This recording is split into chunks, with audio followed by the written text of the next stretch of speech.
शाबाश, लो छपवा दो इसको। ये हमारा ही दिल है, बस बाहर से। ओ भाई, और इसके इर्द गिर्द जो बाल है वो हो आप। ये दर्शाता है आपके और हमारे पावन रिश्ते को।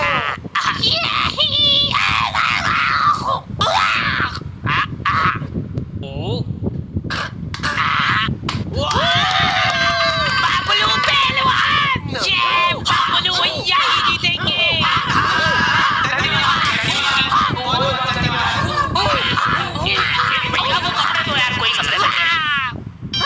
तो आ गए फिर से।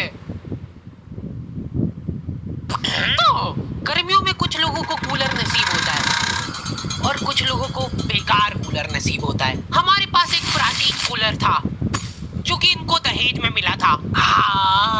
तब से ही लीक हो रहा है वो। टप टप टप टप टप टप टप। वहीं पे कुछ लोगों को अच्छा कूलर तो नसीब हो रहा था, लेकिन फिर भी वो सो नहीं पा रहे थे। अब आइए, थोड़ा थोड़ा ऊपर। अब इन सभी को ऐसा लग रहा है कि सामने वाले के पास ज्यादा हवा जा रही है।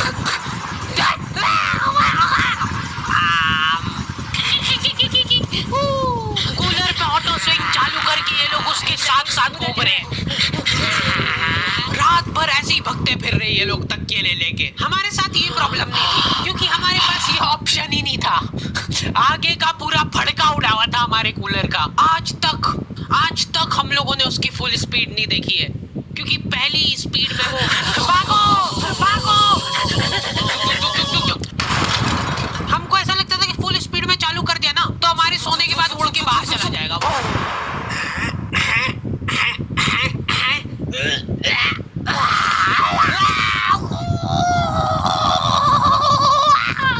इतने तपाड़े में बेचारे फेरी वालों को पसीने में लथपथ घूमते देख मेरी मम्मी इमोशनल हो जाती है और सोचती है कि इनका तो फायदा करना पड़ेगा। देख बेचारे गर्मी में कितनी मेहनत करते हैं। दीदी एकदम प्योर कॉटन है।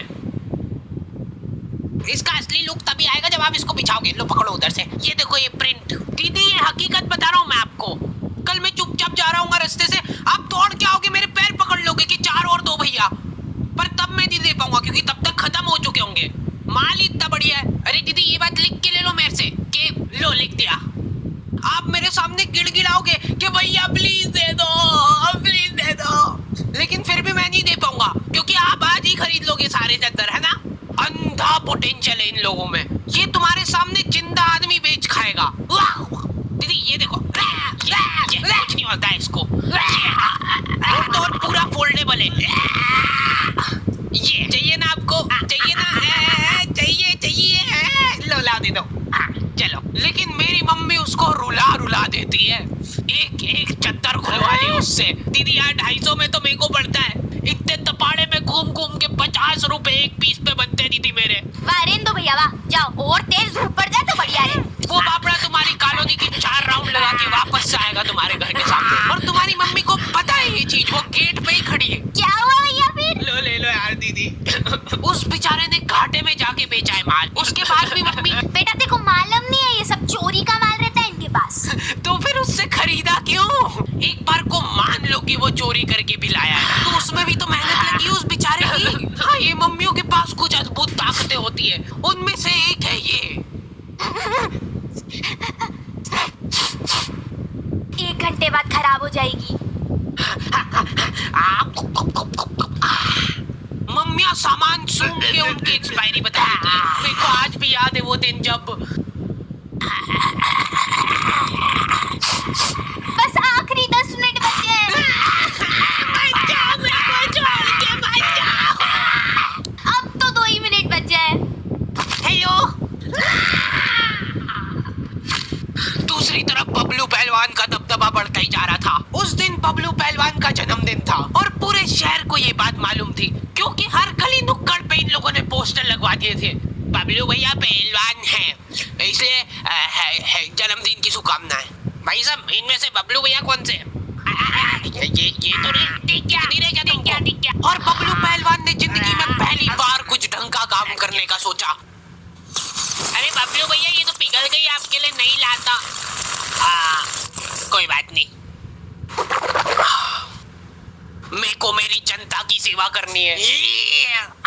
इस शहर में न जाने कितने गरीब लोग भूखमरी से मरते हैं। मैं अरे भैया जल्दी चलो, उनको मेरी जरूरत है। बबलू भैया ये आपके खाने का भी टाइम हो गया, तो पहले खा लीजिए फिर चल जाना। ठीक है, इतनी सी देर में कोई नहीं मर रहा, चल आजा खा के चलते हैं। देखिए इनके जैसा काला डुस्सी हो जाएगा, दिन भर धूप में रबड़ता रहेगा। तो तुमने कुछ रईस लोग देखे होंगे जो कि हम्बल बनने की नाकाम कोशिश करते हैं। अरे भैया आप मानोगे नहीं, ये एसी वगैरह में को जमता थोड़ी ना। एसी जो रहता है ना ये शरीर खराब कर देता है, क्योंकि ये सिर्फ नाक के अंदर ठंडक करता है एसी, लेकिन जो अपना पंखा रहता है वो पूरे शरीर को ठंडक देता है। इसलिए हम तो एसी और पंखा दोनों चलाते हैं, ताकि नाक के अंदर की ठंडक भी हो जाए और बाहर शारीरिक ठंडक भी हो जाए। यही हम्बल अप्रोच हर किसी को रखना चाहिए अपनी जिंदगी में, अगर उसको सड़क पे आना है तो। यार मैंने सोचा नहीं था इतना ज्यादा आ जाएगा बिल, लेकिन ये लोग अभी भी हम्बल है। ये लोग अपने आपस में ही दिलासा दे रहे एक दूसरे को, फालतू की बातें करके। अपन बताए धूप सेक रहे एक तरीके से। अब देखो अपन ने चड्डी तो पहन रखी है, ठीक है, तो अब क्या होगा कि अपने शरीर का हर एक अंग एक जैसे कलर का हो जाएगा। मेरी आंखें भर आती है बेचारे गरीब लोगों को देख के, बेचारों के पास कपड़े तक नहीं है। बबलू पहलवान बहुत सोच विचार करके कंबल बांटने का फैसला करते हैं भरचक गर्मी में। बेचारे जिन लोगों के पास थोड़े बहुत कपड़े थे वो भी उन्होंने छीन लिए और जबरदस्ती उनको कंबल बांटी। अब वो बेचारे गर्मी में कंबल ओढ़ के खड़े हैं। मेरे को पता है बहुत खुशी मिलती है जनता की सेवा करके, निस्वार्थ सेवा करता हूँ मैं। मेरे को कुछ उनसे चाहिए नहीं बदले में मेरी माँ का मंगलसूत्र है, ये रख लो भाइयों। ये देखो बेटी पेटीएम है, और उससे भी ज्यादा प्राउड की बात यह है कि माँ का मंगलसूत्र भी रख के दिए मैंने। ये लोग शर्ट पहन के एहसान कर रहे हैं, ऊपर के 5 बटन खुले हुए, नीचे का बस 1 बटन अटका रखा है। जरा सी हवा चली तो वो भी खुल जाएगा। और इन लोगों में एक अद्भुत टैलेंट होता है। एक सीधी सुनसान सड़क है, कोई प्राणी उस जगह के आसपास भी नहीं आता है। इतनी प्यारी सड़क है ना वो, कि तुम उस पे चप्पल पहन के चलोगे तो वो सड़क गंदी हो जाएगी। उस सड़क पे ये लोग आड़ी बाकी गाड़ी चला के तुमको गिर के दिखाएंगे। देखो यार मैं किसी का बुरा नहीं चाहता हूँ, लेकिन इनकी ऐसी हरकतें देख के मेरी तो बहुत ज्यादा इच्छा होती है कि ये तो यार गिरना चाहिए। तुम्हारी भी इच्छा तो होती है मन मन में, पता है मेरे को, ठीक है? भगवान इसको गिराओ यार। Thank you. तेरी माँ तो हाथ टूटवा के बैठी थी ने, अब तू भी पैर तोड़वा के आ गया। ये सीट पे सीढ़ी लगा के चढ़ना रहता है क्या? अरे कुछ नहीं होगा, आप बैठो तो सही। देखा मैंने बोला था ना कुछ नहीं।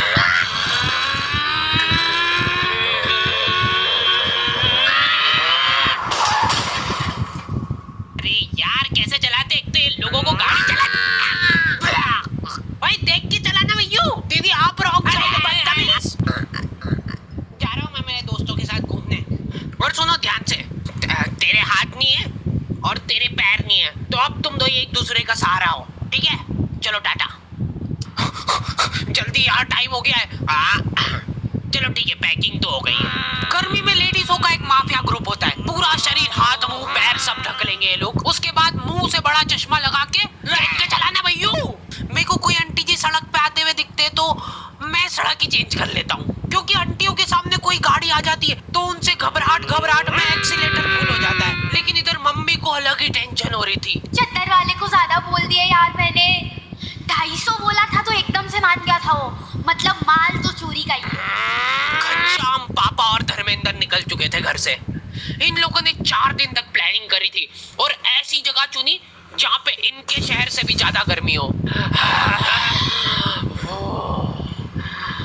वहाँ पे धूप इतनी तीखी थी कि तुम्हारा पसीना निकल के हाथों हाथ इवेपोरेट हो जाए। ऐसा लग रहा था कि वहाँ के पेड़ों को गर्मी लग रही थी, इसलिए उन सब ने ट्रिम कर लिया है। और दूर दूर तक पानी का नामो निशान नहीं था। ये लोग घर से पानी लेके गए थे, लेकिन इन्होंने फ्रीजर में बॉटल रख दी थी। अब तीनों प्यासे बैठ के उस बर्फ के डल्ले के पिघलने का इंतजार कर रहे हैं। अरे बर्फ लाओ यार जल्दी, उसके बिना इसका मजा कहाँ है? बबलू भैया का जन्मदिन है आज, माहौल बनेगा भैया आज तो।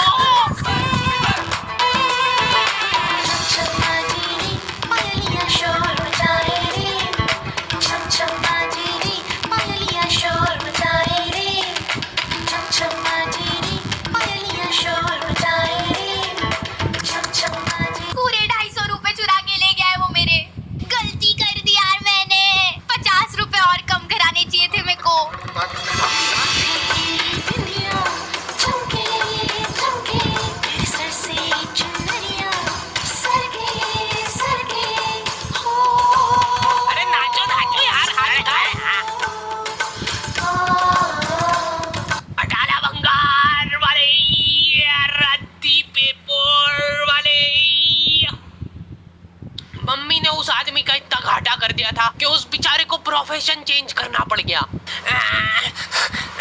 अरे ये तो वही है ये चोर, वही है जिसने चोरी का माल बेचा था मेरे को।